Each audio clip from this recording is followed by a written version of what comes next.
और आप लोगों को खाली सुनने को काम है, तो विषय आपके हाथ में नहीं आएगा कभी भी। आपके हाथ में विषय नहीं लगेगा। मैं क्या कहना चाह रहा हूँ आप समझ नहीं पाओगे। ऑन द काउंटर पार्ट आप लोगों को भी वह दिशा में थोड़ा प्रयास करना पड़ेगा। थोड़ा पुस्तक खोल के देखने को प्रयास करो कि कहाँ तक भयो है विषय, कहाँ तक अपन ने देखो है विषय, तो ही आपको ये सारे दुर्लभ विषय समझ में आएंगे। कारण कि ये जो भी एक बार हो जा रहे है वो वापस रिपीट नहीं होने वाला है जीवन में।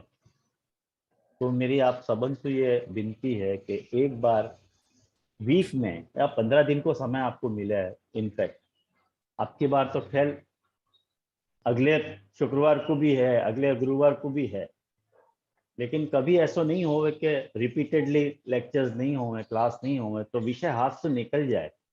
ये ऐसे विषय हैं कारण कि भागवत की संगति को मिलानो कोई खेल नहीं है।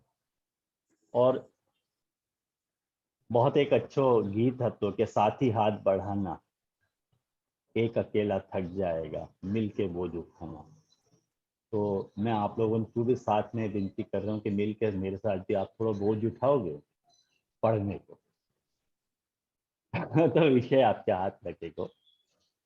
बाकी एक जमाना हो तो वैष्णवों के जब वल्लभ कुल के बालक और वल्लभ कुल के मने पुष्ट संप्रदाय के अनुयायी एक साथ बढ़ के पढ़ो करते थे। आपको पद्मनाभ दास जी के कोई काल की बात बताऊं कि महाप्रभु जी उनको ग्रंथ पढ़ाते थे और हम बहुत ही इच्छा सु और चाव सु पद्मनाभ दास जी भी पढ़ते थे और वो ये कहते थे कि आज मुझको आचार्य जी ने ये बताया हो, मुझको वो बताया हो। वैसी उत्कंठा शायद न भी हो आपके अंदर, कोई बात नहीं, लेकिन उत्कंठा न हो पर जिज्ञासा जरूर होनी चाहिए कि अपने बड़े क्या कह गए हैं। और या तरह सु खासकर या नामरत्ना के स्तोत्र के बारे में एक खुलासा करूं कि या स्तोत्र की अपन यदि भागवत संगति कर रहे हैं तो ऐसो पहली बार होने जा रहा है। और जीव सु स्वाभाविक रूप से कुछ गलती हो सके, मैं भी जीव ही हूँ, मैं भी जीव हूं तो मेरे से भी गलती हो सके।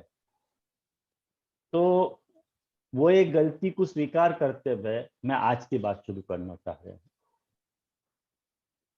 पिछली बार अपन ने सर्वशास्त्र वेदग्रणी नाम देखा तो और 64 लीला के बारे में आज बात करनी थी। लेकिन अगर संजोग मिलेगा तो मैं आपको 64 लीलाएं व्हाट्सएप ग्रुप में भेज दूंगा। कारण कि उन लीलाओं को यदि अपन अब करने जाएंगे तो 2 लेक्चर और निकलेंगे और वो 64 कलाएं ठाकुर जी की पूरी नहीं होगी। तो बेटर है कि अपन वह 64 कला के खाली निरूपण में आपको जरूर बताऊंगा। मैंने आपको वादा किया है तो जरूर मैं आपको सारे 64 कलाएं क्या हैं बता दूंगा। लेकिन मुख्य बात जो समझने की हमें है, आज मैं 2-3 बहुत ही महत्वपूर्ण बातें आप लोगों के साथ शेयर करना चाह रहा हूं। जो आप लोग जो पढ़ना चाह रहे हैं वो खास या बात को लिख लें। पहली बात यह है कि कला और विद्या को अंतर अपने को समझना चाहिए। मेन तो भाई क्या कला, कला काय को कहना है और विद्या को क्या मतलब है। देखो कला और विद्या को जो मूल अंतर है ना, जहां तक मेरी समझ तो मैं जानू हूं, वो मुझको यूं लगे कि कला जो है ना व्यक्ति के अंदर स्वाभाविक रूप से होवे है और विद्या को अपन अर्जित करें हैं प्रयास से। जाको अपन प्रयास से प्राप्त करें हैं वाको अपन विद्या कह रहे हैं।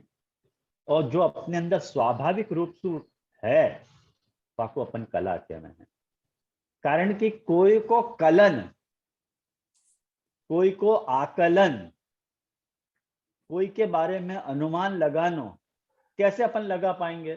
बाकी विद्या को देख के थोड़ी लगाओ। विद्या तो कभी प्रकट होवे कभी न भी होवे, लेकिन वो जैसे जैसे काम करे है, जा तरह से बोले है, समझे है, विचारे है, तो ये वाक्य व्यक्ति के अंदर की रही भाई कला को स्खलन हो गया है। तो व्यक्ति के अंदर जैसे याकू आप ऐसे समझ सको वैष्णव, बहुत एक सरल उदाहरण से समझो याकू, कि जैसे आपने फ्रिज रेफ्रिजरेटर में सु आपने जल लियो और एक ग्लास में डालो, और वह ग्लास के चारों ओर ठंडे पानी की परत आपको दिख जाएगी। वो आपकी कला है, ख्याल में आयो ना, वो आपकी कला है। अब वह कला में जल में आपको जा तरह को जल आपको बनाना, वहां में नींबू शिकंजी आपको पधरानी हो तो भी पधराई जा सके, वहां में आपको काला खट्टा पधरानो है तो भी आप में वहां में डाला जा सके, गुलाब पधरानो है तो भी वहां में डाला जा सके। ये सब विद्या को काम है, ये कला को काम नहीं है। वाकई कला मतलब वहां में जो रह गए हो, जो सहज शीतलता का गुण है वो प्रकट हो रहे हो बाहर, और वाकू अपनी विद्या से अपन अलग अलग रूप दे सके हैं। मैं समझू हूं कोई को नहीं समझ में आयो है तो पुनः पूछ सके दोबारा, लेकिन मुझे विषय आना चाहिए हाथ में। एक कला और विद्या को मेन डिफरेंस ये है, तो मैंने आपको पिछली बार ये बात भी आपको समझाई थी कि ठाकुर जी में जो है वो मुख्य जो है 64 कलाएं हैं और 14 विद्याएं हैं। तो 14 विद्या के बारे में तो मैंने आपको बता दियो, और 64 कला मैं आपको जरूर भेज दूंगा, ग्रुप में आपको शेयर करूंगा। और के लिए मैंने आपको ये बात भी समझाई थी कि वो जो कंपैरिजन है रामचंद्र जी को और कृष्ण को, वो भी बात मैंने आपको प्रॉमिस करी थी कि मैं आपको बताऊंगा। तो मुख्य बात वहाँ में आपको ये ध्यान रखनी है कि कितने लोग 14 कलाएं कह रहे हैं, कितने लोग 64 कलाएं कह रहे हैं, कितने लोग षोडश कला कह रहे हैं, वास्तव में है क्या।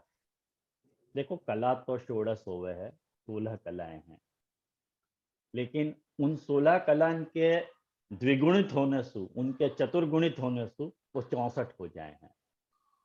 एक ही कला को यदि अपन 4 भागन में विभाजित करें तो एक कला के 4 रूप हो जाएं, तो 16 4 जा 64 हो जाए। तो मुख्य रूप से यदि उनको विभाजित करना हो तो कला तो षोडश ही है, और वो षोडश कला जो है ठाकुर जी में है। और रामचंद्र जी को अपन मर्यादा पुरुषोत्तम कह रहे हैं करके, उनको अपन उनमें एक दो कला को अपन घटन मान रहे हैं कि भाई नहीं, उनमें ये 2 कला कम है। और वो कौन सी कला है आपके ऊपर विचार करने को समय अब अपने पास बच्चों नहीं है वैष्णव। कभी बीच में यदि मेरे को अनुकूलता भई और वो विषय हाथ में आया तो जरूर आपके ऊपर डिस्कस करूंगा, लेकिन मुझको अभी लग रहा है कि बहुत सारा विस्तार हो गया ऑलरेडी। एक नाम के ऊपर 3 लेक्चर हो गए हैं, तो अब ज्यादा यासु लेना उचित नहीं लग रहा है। खैर, एक जो दूसरी बात आज मुझको आप लोगों को बतानी थी, जो ध्यान से सुनने लायक बात है, कि बात यह थी वैष्णवों के अपन ने पहले राजस प्रमाण प्रकरण को पहलो अध्याय, मतलब भागवत के अनुसार 36वां और सुबोधनी जी के अनुसार 37वां अध्याय, जहाँ में अरिष्टासुर को उद्धार और कंस के द्वारा अक्रूर जी को ब्रज भेजना, ये जो अध्याय है या की अपन ने संगति सर्वशास्त्र विदग्रणी या नाम से करी। अब प्रथम अध्याय में मतलब अरिष्टासुर को उद्धार जा अध्याय में ठाकुर जी ने कियो, वह अध्याय में अरिष्टासुर को उद्धार आयो, और दूसरे अध्याय में मतलब 37वें अध्याय में केशी और व्योमासुर को उद्धार भयो, और नारद जी के द्वारा भगवान की स्तुति भई है। ये लिए मैं देखो रिपीटेडली ये बात कह रहा हूं कि जब अपन संगति कर रहे हैं तो आपको भागवत के अध्याय खास पढ़े हुए होने चाहिए, वो लीला ध्यान में होनी चाहिए, तो नाम की संगति आपको बैठेगी। अगर आपने लीला ही नहीं पढ़ी और एट अ ग्लांस एकदम आके क्लास में बैठ गए तो आपको सब माथे से जाएगा। तो बेटर है, मैं सबको सजेस्ट करना चाहूंगा कि जब भी नाम रत्ना की स्तोत्र की क्लास हो तो वाक्य पहले वाक्य अध्ययन की 1-2 बार रीडिंग वाक्य होनी ही चाहिए, कंपलसरी। तो दूसरे अध्याय में केशी और व्योमासुर को उद्धार जब आ रहे है तो वामे महाप्रभु जी वीर बता रहे हैं, वीर लीला बता रहे हैं ठाकुर जी की। और पहले अध्याय में अरिष्टासुर के उद्धार में महाप्रभु जी जो है वो ऐश्वर्य लीला बता रहे हैं। ध्यान आया आपको? यह बात मैंने बाद में समझाई थी आपको कि अरिष्टासुर वाला जो अध्याय है वो ऐश्वर्य लीला को द्योतक है।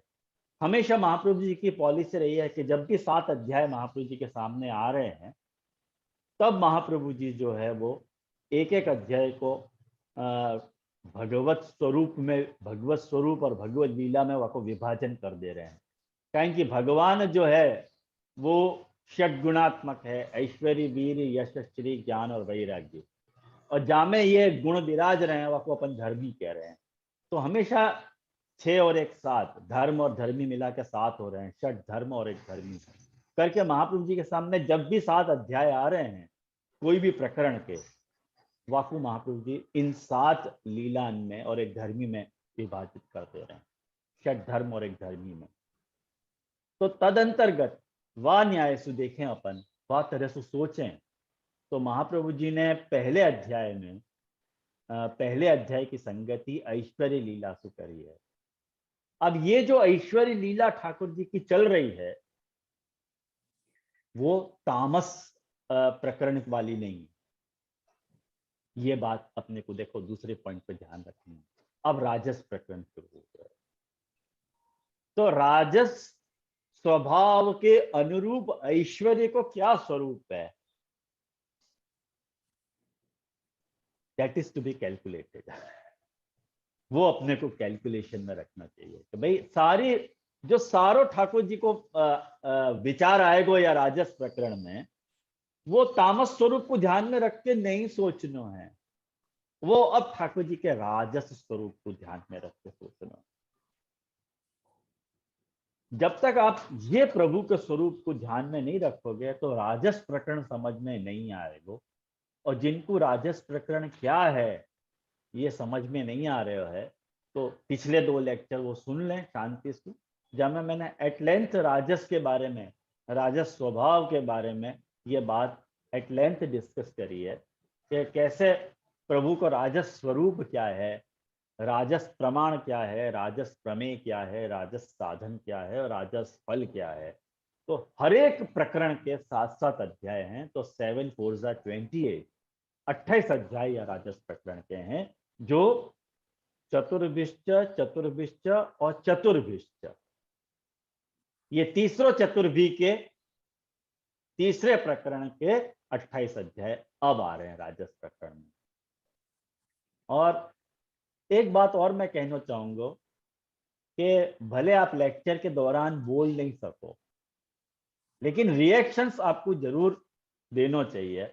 ऐसे हाथ पर रिएक्शन होएगा, नीचे आप देखोगे अपने नीचे आपके स्क्रीन पे तो इमोजी है, रिएक्शन है, तो वो आप ऐसा हाँ बिल्कुल ऐसे ही टाइप का रिएक्शन।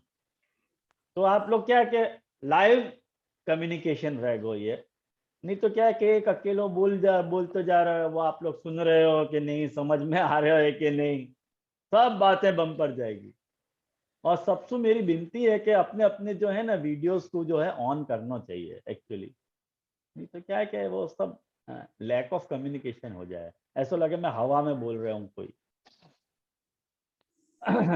खैर, तो तीसरी बात जो आप लोगों को आज मुख्य रूप से मुझको जो समझानी थी वो ये बात है वैष्णव कि ऐश्वर्य और वीर निरूपण वाले 2 अध्याय में असुर को उद्धार कॉमन है। आप देखो पहले अध्याय में अरिष्टासुर को उद्धार है और दूसरे अध्याय में केशी और व्योमासुर को उद्धार है। अब दोनों को असुर को उद्धार है तो महाप्रभु जी एक अध्याय को ऐश्वर्य कह रहे हैं और एक अध्याय को वीर क्यों कह रहे हैं, ये दैट इज बहुत बड़ा प्रश्न अपने सामने। आपको आयो कि नहीं मन में, लेकिन मेरे मन में जरूर ये प्रश्न आया हो तो कि भाई महाप्रभु जी ने दूसरे अध्याय को वीर के अंतर्गत क्यों रखो। तो एक बात ध्यान से समझो वैष्णव कि ऐश्वर्य लीला, ऐश्वर्य को स्वरूप क्या, ऐश्वर्य मतलब ईश्वरीय सामर्थ्य जामे होए वामे ऐश्वर्य विराजे है। ये ईश्वर शब्द को तद्धित है। जैसे कुंती सु जो संबंधित हो वो कौंतेय है, विष्णु से जो संबंधित है वो वैष्णव है। ऐसे ही ईश्वर, ईश्वरीय गुण जा में विराजे हैं, वाब के लिए अपन कहें कि या में ऐश्वर्य है। भाई ऐश्वर्य को गुण अर्थ क्या, ईश्वर को अर्थ ये होवे कि जो नियंता है, कंट्रोलर है, रेगुलेटर है, जो रेगुलेट करे सबको, सबको अपने नियंत्रण में रखे, सबको अपने वश में रखे। अपन जीव हैं और प्रभु जो है अपनो ईश्वर है, अपने को वश में रखने वाला, वो वशी है, अपन वशीभूत हैं। ये आप समझो। तो वो पहले सु जाने हैं या बात को, पहले सु या बात को जाने हैं कि कब क्या एग्जीक्यूट करना है। कारण कि अब वो काल आयो है कि जा काल में तामस भक्तन को कार्य पूरा हो गया है, तामस भक्त निरुद्ध हो चुके हैं। अब ये समय है, अब ये पीक टाइम है कि उन तामस स्वभाव वाले भक्तन को राजस भक्तन में कल्मिनेट कर दिया जाए, राजस भक्तन में उनको परिवर्तन कर दिया जाए। अब ये समय आ गया है, मान लो ये बात ठाकुर जी जान रहे हैं, तो करना क्या पड़ेगा, कंस को छेड़ना पड़ेगा, कंस को छेड़ना पड़ेगा जाके कि भाई उठ, अब तेरा भी काम आ गया है। अब कंस को छेड़ेगा कौन, ठाकुर जी तो जाके छेड़ नहीं सके, नारद जी को आगे कर दिया है।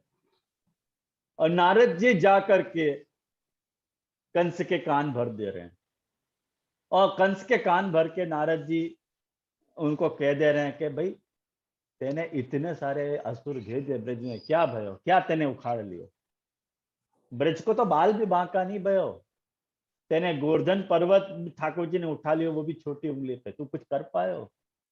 तो पता है ये कौन है, नहीं पता है। अरे यही तो है वो देवकी को आठवां पुत्र, फिर क्या, तो आग लग गई, आग लग गई। और कारण की लेटेस्ट अरिष्टासुर को उद्धार जब ठाकुर जी ने किए, तब तो ये बात कन्विंस हो गया कंस या वासु के नहीं सच्ची बात है, ये देवकी को आठवां पुत्री है और मेरा साक्षात्कार है। और तुरंत ही इमरजेंसी मीटिंग कंस ने बुलाई और अक्रूर जी को तैयार किया कि भाई तुम कोई तरह से मेरे या कंस कृष्ण को यहाँ मथुरा ले आओ, बस ये काम करो तुम। अब ये बात ठाकुर जी तो चाहते ही थे, तो देखो सर्वशास्त्र वेदज्ञ यहां से ये नाम कनेक्ट हो रहा है कि सब बातन को जो जानने में अग्रणी है, कैसे ये नाम यहाँ पे ब्यूटीफुली जुड़ रहा है कि ये अध्याय में ये नाम उभर के सामने आ रहा है करके अपन ने क्या अध्याय में सर्वशास्त्र वेदज्ञणी नाम देखो। अब दूसरे अध्याय में वीर को निरूपण आ रहा है। अब दूसरे अध्याय में वीर को निरूपण आ रहे हो, तो वीर को अर्थ है सामर्थ्य, बल, पराक्रम। और वो ठाकुर जी ने देखो कैसे प्रकट किया, वो ठाकुर जी ने केशी और व्योमासुर दो हैं, उन दोनों को एक साथ मुकाबला किया। पहले महाप्रभु जी को लग रहा है कि यहाँ ऐश्वर्य को निरूपण नहीं, ऐश्वर्य के अलावा भी वहां खाली ऐश्वर्य के हेतु सु अरिष्टासुर को उद्धार और सब कुछ आगे लीला जो होने वाली है वह को पहले ही आकलन करके जो प्लानिंग सु नारद जी को आगे करके कंस को उकसाने की बात है, वो सारी बात जो है ऐश्वर्य लीला को समझा रही हैं। वैसे ही दूसरे अध्याय को जो पैनोरेमिक व्यू है, वो यह बात को फोकस कर रहे हैं कि ठाकुर जी के बल को फोकस किया जा रहा है, ठाकुर जी के पराक्रम को, ठाकुर जी के सामर्थ्य को फोकस किया जा रहा है। और वो ठाकुर जी के सामर्थ्य केशी और व्योमासुर के उद्धार तो स्पष्ट हो गई है। और जब ठाकुर जी ने केशी और व्योमासुर को उद्धार कर दिया है, तो वो देखो पहले वाली बात यहाँ पे मैच हो जा रही है। ठाकुर जी ने जा काम के लिए नारद जी को भेजो है, तो वो बात नारद जी जो हैं समझ गए हैं और नारद जी ने ठाकुर जी की स्तुति करी है। स्तुति अपन कौन की करें? जा में या तरह को सामर्थ्य होए, जा तरह को पराक्रम होए, जा तरह को बल होए, जा में या तरह को वीर गुण होए, वाक्य अपन स्तुति करी जाए। तो हो रही है कि नहीं है? वीर गुण निरूपित हो रहे हो कि नहीं यहाँ पे ठाकुर जी को?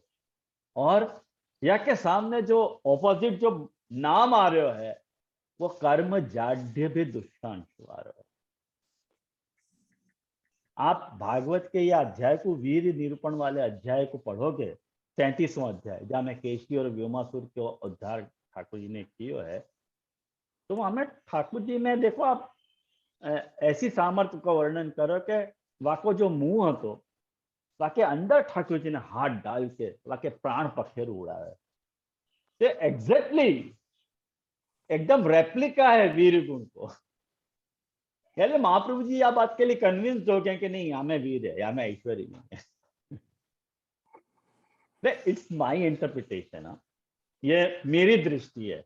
मैं मेरी दृष्टि आप लोगों के ऊपर थोपना नहीं चाह रहा हूँ, लेकिन या दृष्टि से या अध्याय को विचार करोगे ना, क्योंकि वो कर्म जड़ है, कर्म जड़ को भित मारने वाले। क्यों? और कारण कि देखो आप सूर्य रूप हैं। यह नाम में गोसाई जी को नाम क्या रहा है? उष्णांशु। क्या में उष्णांशु सूर्य का नाम है। जो कर्म जड़ को मारने वाले के लिए आप सूर्य रूप हैं।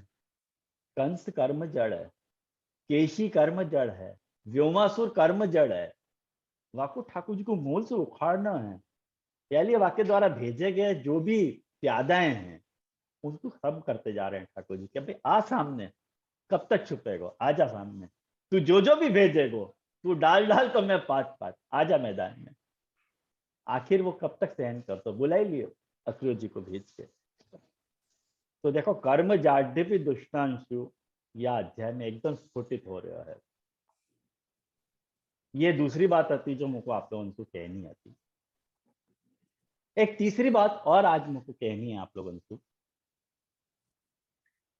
कि वो भी बहुत इंपॉर्टेंट बात है वैष्णव, और मैं आपके सामने यह बात को कबूल कर रहा हूं कि इन दो अध्यायों में या तरह से भी व्याख्यान हो सके इंटरचेंजेबल है।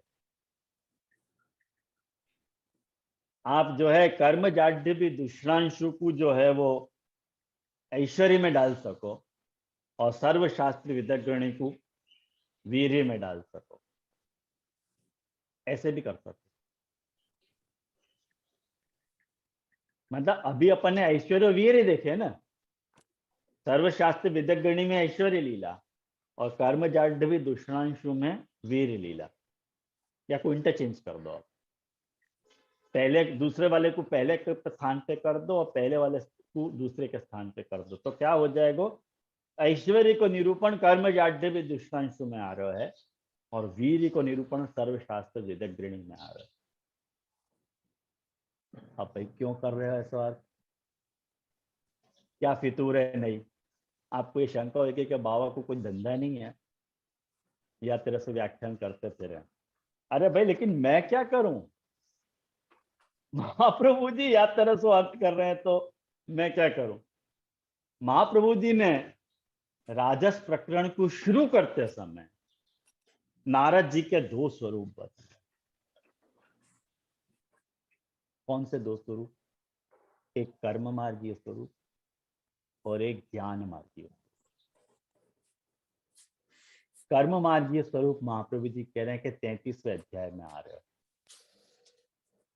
और ज्ञान मार्गीय स्वरूप 34वें अध्याय में आ रहे हैं, जहां में महाप्रभु जी ने बताया है कि देखो नारद जी स्तुति कर रहे हैं कि नहीं, वो ज्ञान मार्गीय स्वरूप है नारद जी को। और कंस को छेड़ के वह को काम पे लगा दियो, ये ठाकुर जी को, ये नारद जी को कर्म मार्गीय स्वरूप है कि कर्म में प्रेरित कर देना, ऐसे महाप्रभु जी कह रहे हैं।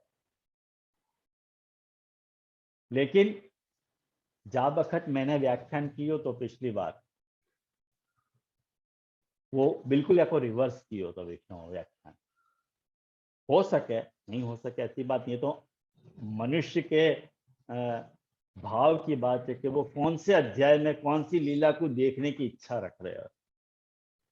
मुझको वह तरह से वो लीला दिखाई दी तो मैंने वह तरह से निरूपण कियो।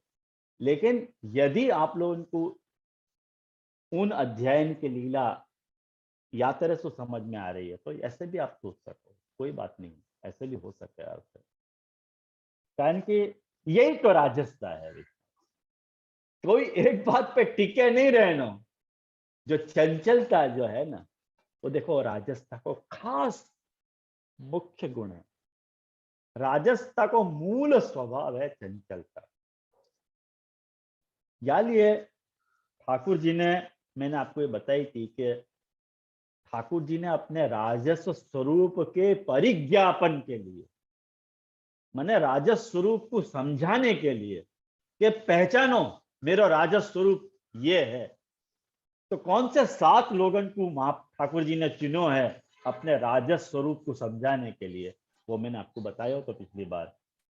नारद जी हैं, अक्रूर जी हैं, नंदराय जी हैं, और विदुर जी हैं, गोपिकाएं हैं, और ठाकुर जी को व्यू है, और कुब्जा।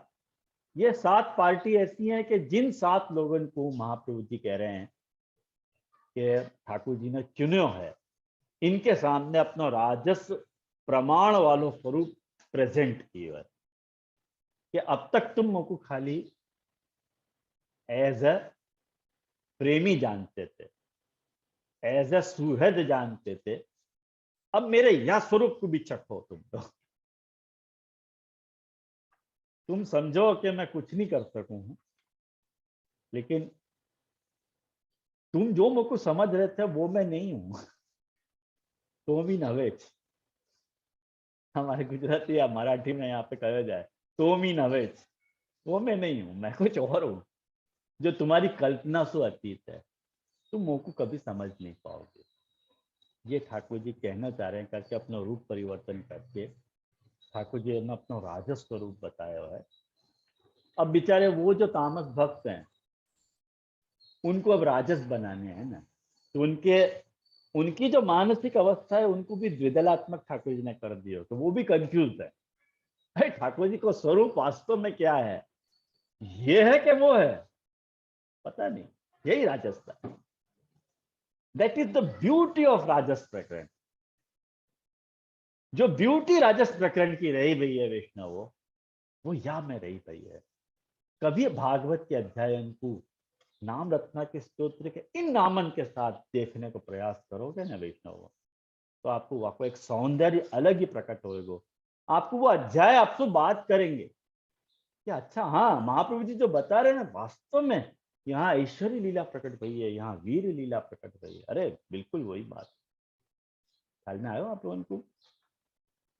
खैर, ये मैंने 3 बताई आपको, 3-4 बातें आप लोगों के साथ शेयर करी।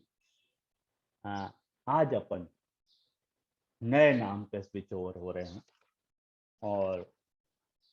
और एक बात बतानी, और चौथी बात भी रह गई, सॉरी बता दूं वो भी, कि जैसे नारद जी के 2 स्वरूप बताए, एक कर्म मार्गीय और एक ज्ञान मार्गीय स्वरूप। तो कर्म मार्गीय नारद जी जो हैं वो महाप्रभु जी के अनुसार 36वें अध्याय में प्रतिफलित हुए, और ज्ञान मार्गीय नारद जो हैं वो 37वें अध्याय में प्रतिफलित हुए। तो मतलब ये नारद जी के द्विविध स्वरूप हैं। और वैसे ही नारद जी कर्म और ज्ञान के बोधक हैं। इट मीन्स कि कर्म के भी बोधक हैं और ज्ञान के भी बोधक हैं। ऐसे ही जो अक्रूर जी हैं ना, वो भक्ति के बोधक हैं, और गोपीजन जो हैं वो प्रेम के बोधक हैं। ये सब बातें अपने अपने दिमाग में रखो। जो महाप्रभु जी बड़ी सरलता से एक लाइन में सारी बात कह दें, वो अपने को समझ नहीं आ रहा महाप्रभु जी क्या कह रहे हैं, लेकिन महाप्रभु जी जब कह दें ना, तो वाकई मजा अपने को बाद में आवे। बात महाप्रभु जी पहले ही बता दें, वाकई अपने को फिर रिकनेक्ट करते आना चाहिए, तो वाकई ब्यूटी आवे हाथ में।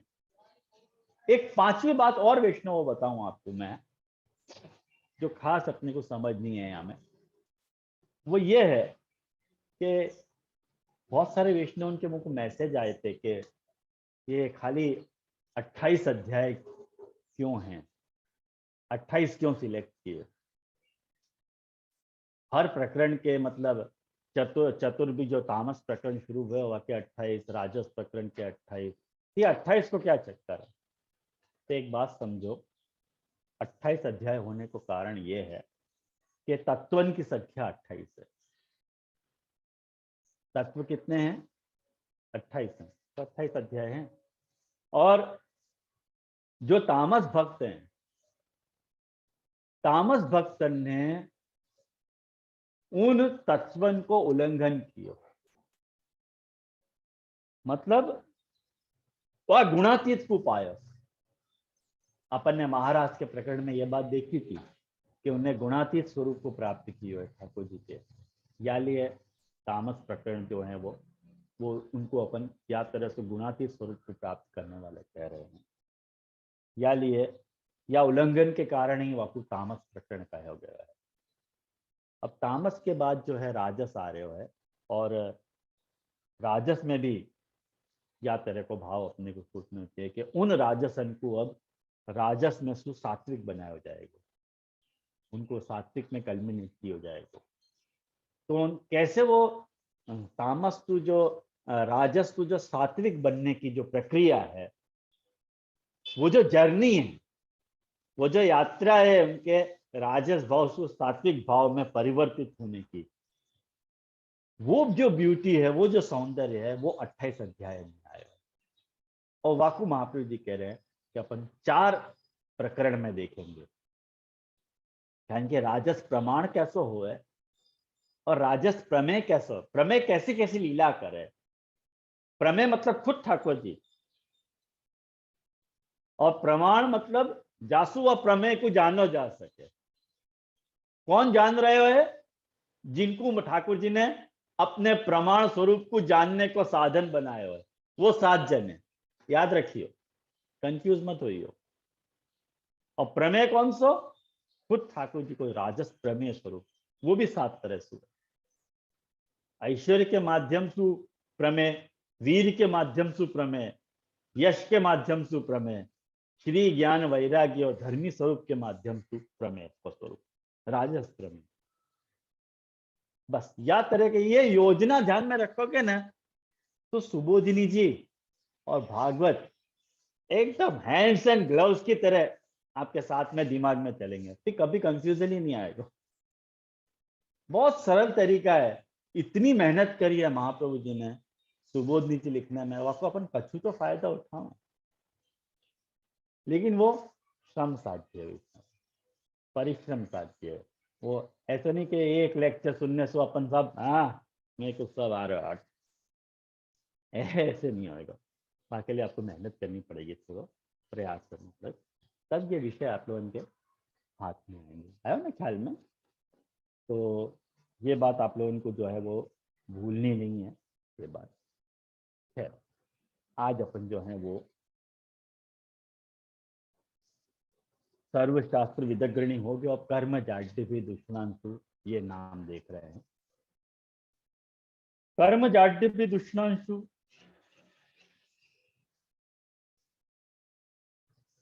ननु अधिक ज्ञानवत्वे किम प्रमाणम। देवकीनंदन जी की टीका, देवकीनंदन जी की टीका देखो आप, देवकीनंदन जी क्या क्या कर रहे हैं उत्थानिका में, या नाम को प्रारंभ करते समय देवकीनंदन जी एक सुंदर आज्ञा कर रहे हैं कि भाई आप सर्वशास्त्र विदग्ध हैं, सर्वशास्त्र को ज्ञान रखने में आप अग्रणी हैं, ऑन द पायोनियर।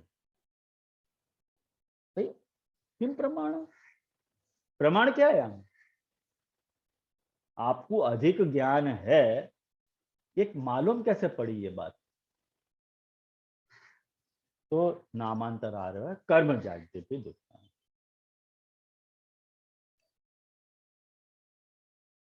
तो कह रहे हैं कि कर्म इति उपलक्षणम तद आदि मार्गाणाम यज्जाड्यम तदेक परत्वम तद भिन्नति विदारयति इति कर्म जाड्य भित।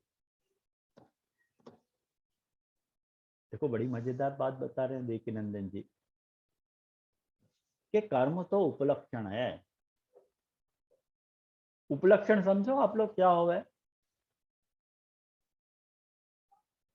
उपलक्षण नहीं समझो, हे प्रभु। देखो उपलक्षण क्या हो गए, एक तो लक्षण हो गए और एक उपलक्षण। लक्षण मतलब कोई निशानी, पहचान।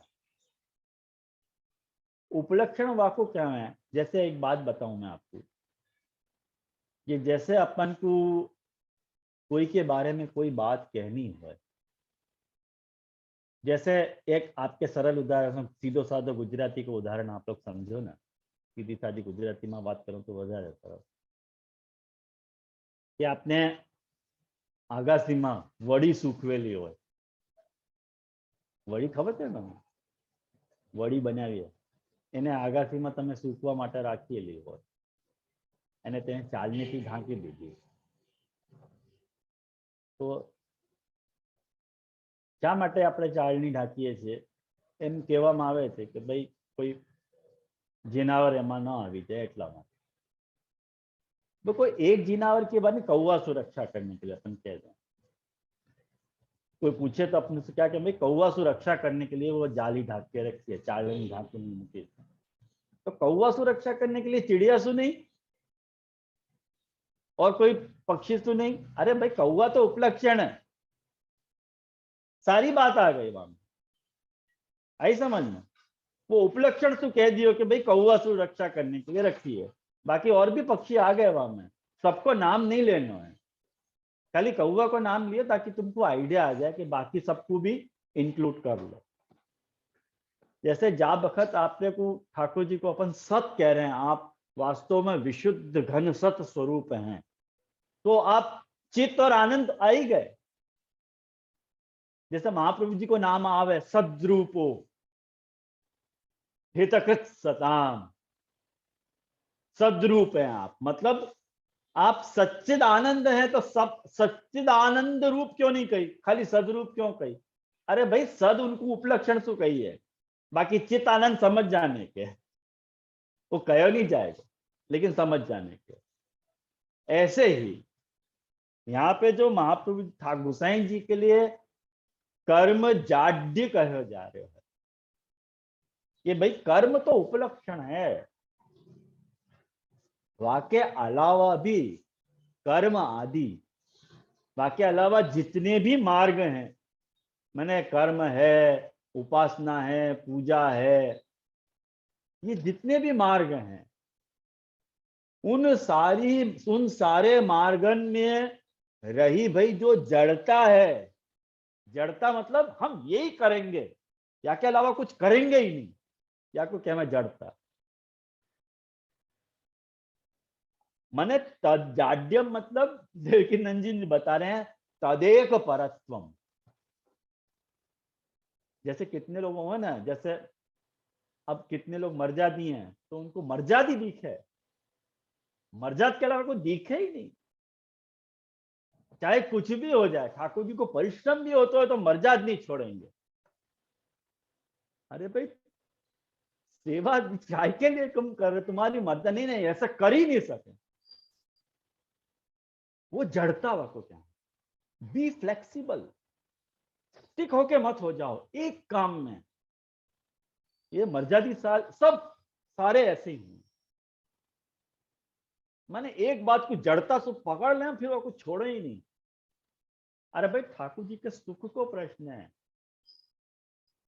सुख के प्रश्न में कभी ढील ढाल रखनी पड़े। सेवा सेव्य के लिए है, सेव्य पर सुख के नाम, तत्सुख को नाम सेवा है। तुम अपनो सुख यदि देख रहे हो कि नहीं मैं या तरफ तो कर दूंगा तो मुंह को अपराध हो जाएगा।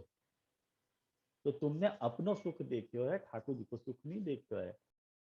जैसे वाघाजी राजपूत ने जूता पहन के भोग मंदिर में घुस गए और घी पधराया रोटी में, वो तत्सुख के विचार सुख है, स्व सुख के विचार सुख। स्व सुख के विचार से यदि सोचते ना वैष्णव तो कभी घी पधरावे नहीं जाते। भाई जूता पहन के, अब इतना टाइम नहीं है उनके पास कि फौज में भी राजा की आर्मी को भी ज्वाइन करना है, पहरे कपड़ा है, वर्दी पहरी हुई है और रण में लड़ाई में जाने के लिए तैयार हैं और सारो उतारे, नहावे धोवे स्नान करें और फिर भोग मंदिर में जावे घी पधरा में, तब तक तो ठाकुर जी आरोप लेंगे यार। टू लेट,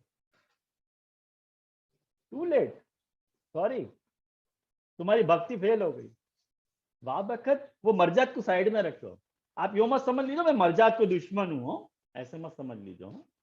मैं खाली एक एग्जाम्पल बता रहा हूं कि वो जड़ता क्या चीज है। वाह बखत उनने न आव देखो न ताव, सीधे गए और ठाकुर जी को घी परोस दियो। सूखी अंगाकारी आपके गला में खुंच रही है, आप महाराज या तरह से घी के साथ रहो। या को नाम जो है प्रभु सुख को नाम, प्रया को नाम है सेवा। कभी अपने को मर्जाद यदि प्रभु के सुख में आड़ी आती हो, प्रभु के सुख में, तो वाको त्याग किया जा सके। अब मेरे यह वाक्य को बहुत सारे लोग गलत अर्थ भी ले सके, मैं जानू या बात की। अब लेते रहे भाई क्या किया जा सके। मैं तो बात करूँ कि कोई, मैं कोई मर्जादी को कोई दुश्मन नहीं हूँ। मैं तो खाली आपको ये बात समझाना चाह रहा हूँ कि भाई जड़ता क्या चीज है।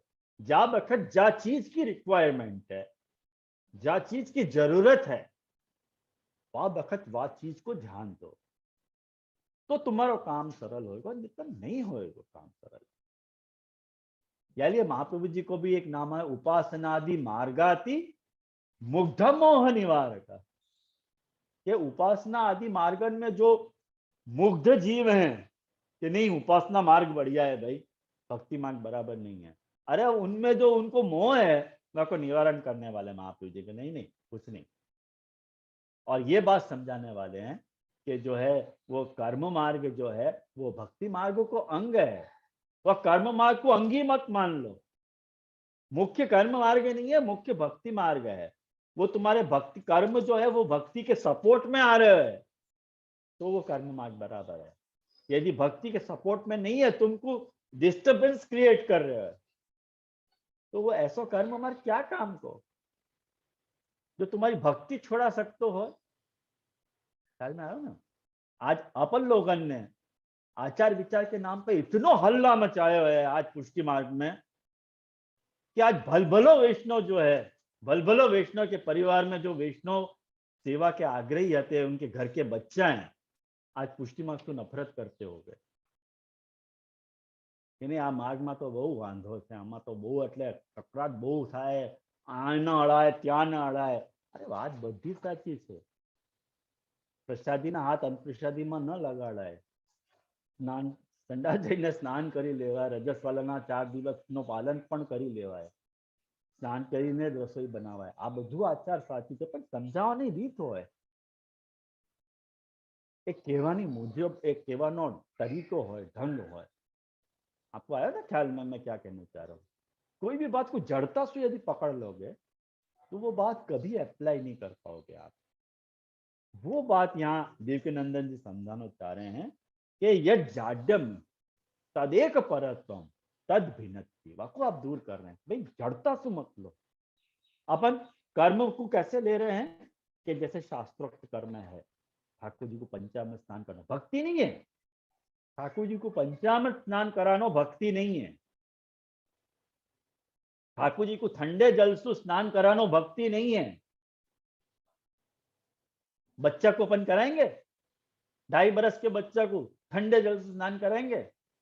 ठाकुर जी को करा रहे हैं अपन स्नान यात्रा के दिन ठंडे जल से, वो भी आधा पौना 20-25 मिनट लगे, वो पूरा मंत्र खत्म हो तब तक ठाकुर जी भीने स्नान होते रहे।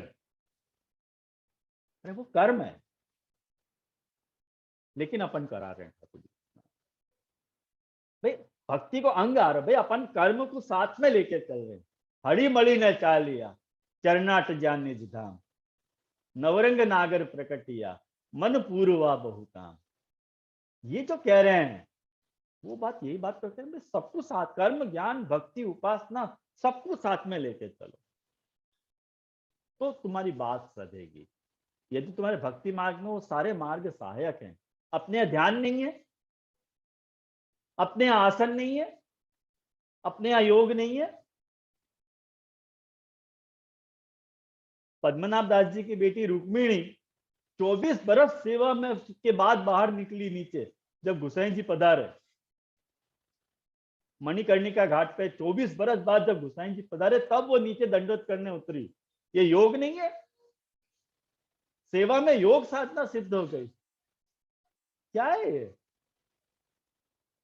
एक आसन की सिद्धि है ये, सेवा में ऐसा ध्यान है।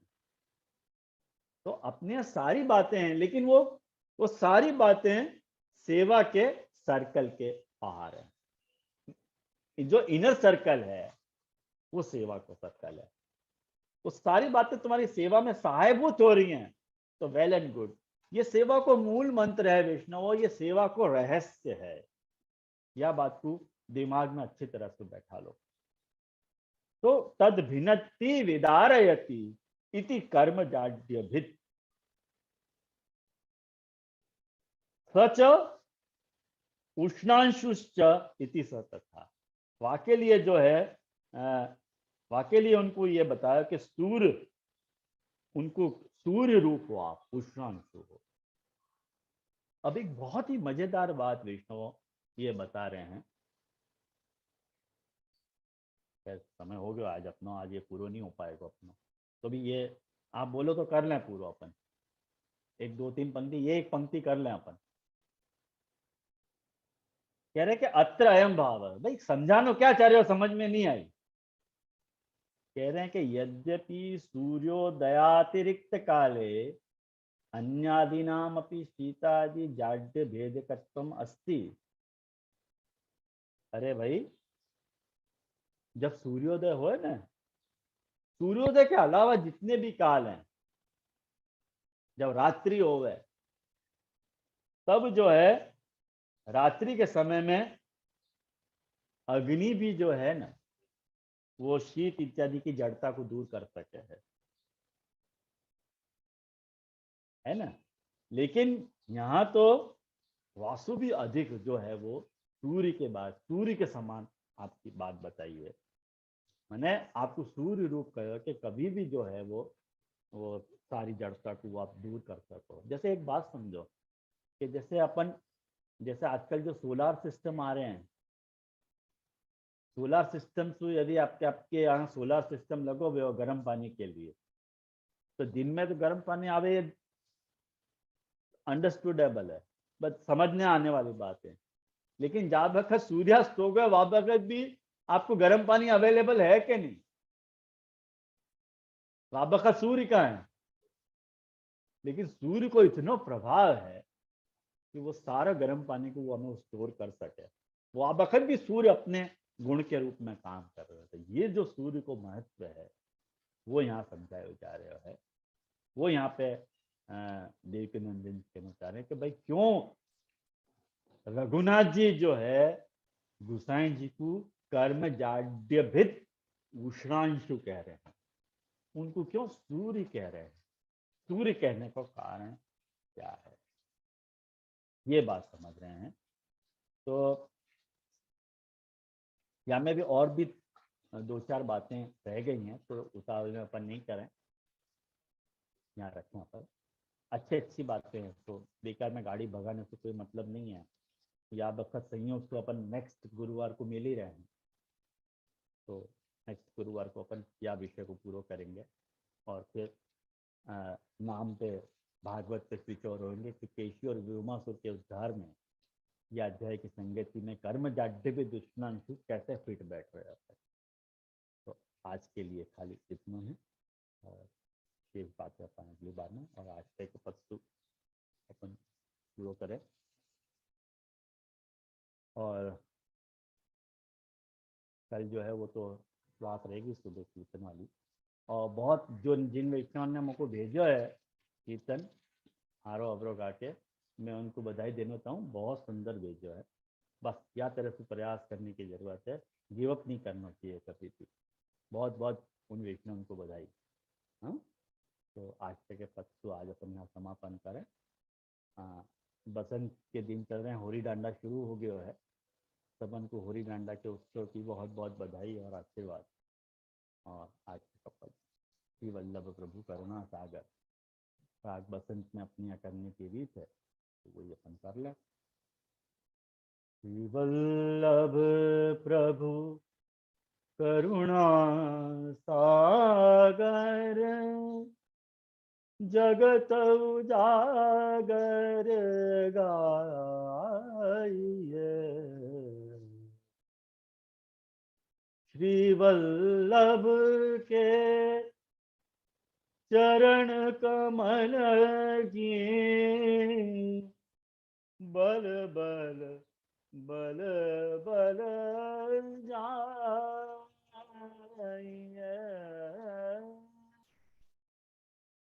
वल्लभ सृष्टि समाज संग मिलन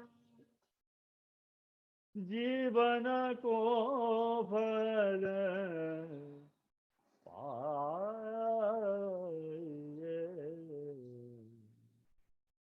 श्री वल्लभ गुण गाइए, याहि ते रसिक कहाइए,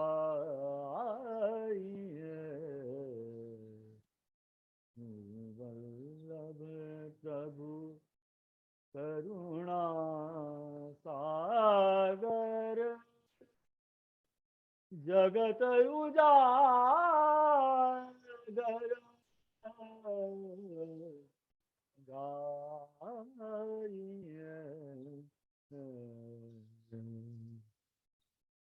सभी वैष्णवों को मेरे हृदय भगवत स्मरण।